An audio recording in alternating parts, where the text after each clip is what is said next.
Pour sa 4e édition, Stars Up inaugure le Hangar Y, un bâtiment d'exception de l'histoire aéronautique où le premier ballon dirigeable, la France, réalisa un circuit fermé. C'est bien sûr un moment exceptionnel de pouvoir organiser cette 4e édition de Stars Up dans le Hangar Y. On a le passé, le présent et le futur.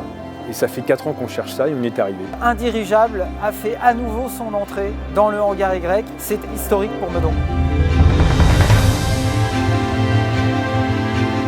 Un parcours de haut vol qui a permis au public de découvrir, comme chaque année, de nombreuses activités avec encore des nouveautés.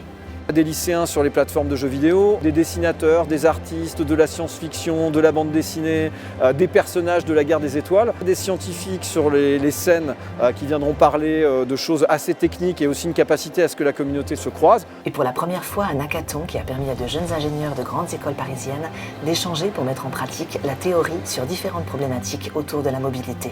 Je trouve que c'était un réel exercice de ce qui se passe au quotidien, en fait, que ce soit en entreprise ou même en cours.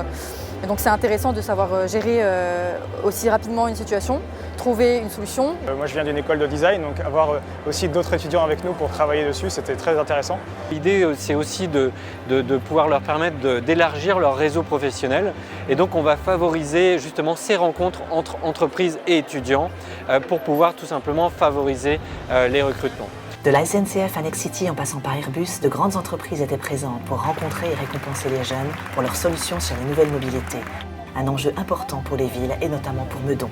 L'enjeu, c'est de ne pas se limiter à cette vision de la mobilité rapide, mais aussi de la mobilité propre, durable. Si le jeudi et le vendredi on parlait dirigeables, voitures électriques et bateaux fonctionnant au solaire, le week-end était plutôt familial avec des projections pour tous, de nombreux stands, mais également une compétition de jeux vidéo et un escape game proposé par l'Agence spatiale européenne.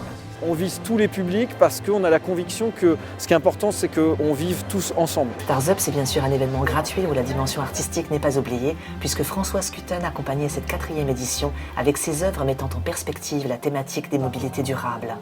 4 jours d'échanges et de découvertes pour faire de cet événement un incontournable de la scène scientifique, artistique et spatiale.